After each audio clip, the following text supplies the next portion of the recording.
This is Colin O'Keefe for LXBN, and today I'm joined by Keith Hall, author on Oil and Gas Law Brief and an attorney at New Orleans law firm Stone Pigman Walther Wittmann. Today we're discussing the EPA's plan to conduct a study on hydraulic fracturing, or fracking. The final draft of the plan for the study was just recently released. First off, Keith, can you explain why the EPA has to put together a study plan in the first place? How did this come to be? Yes, the Congress requested it. Hydraulic fracturing has been around for a long time, since the late 1940s, but it's been getting a lot more attention in recent years. In 2004, the EPA did a study, but it was largely a literature review, and there is a fair amount of literature because the fracking's been around for several decades. The Congress decided they would like to see a study where you have actual testing and analyses of samples, and so that's the reason for this study. Can you walk us through what they're going to be doing in this study and what exactly they're going to be looking for? Sure. The EPA is going to do 7 case studies. They're going to do 2 sites where they begin sampling even before the well pad is drilled, are built, before drilling ever is done, therefore before fracturing is ever done. And they'll take samples of groundwater in the surrounding area as a baseline before anything's done, all during the drilling process, during the fracturing, and then afterward when the well is actually put into production. And they want to do this lifetime cycle to see if they can document any effects caused by fracturing on underground sources of drinking water.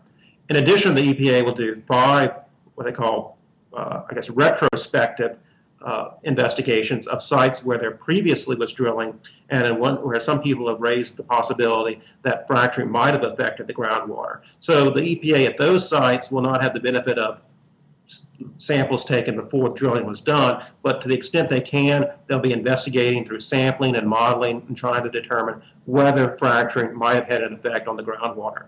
I see. So how long is it going to be before we start to see results from this study, and if needed, any action on those results? And also, kind of, how do you see the fracking industry, kind of evolving during that time span?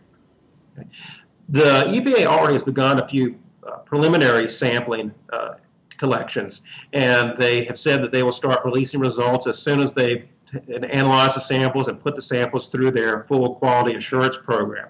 The EPA has said they plan to do quarterly updates and then have a peer-reviewed report published by the end of 2012 to be followed up by a more comprehensive peer-reviewed report by the end of 2014.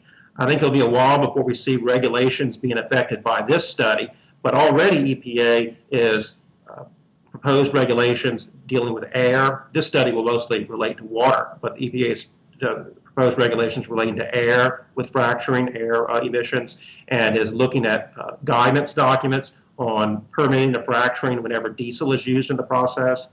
And you also see states that are regulating. So I think we'll see more regulations in the short run, though not directly from this study.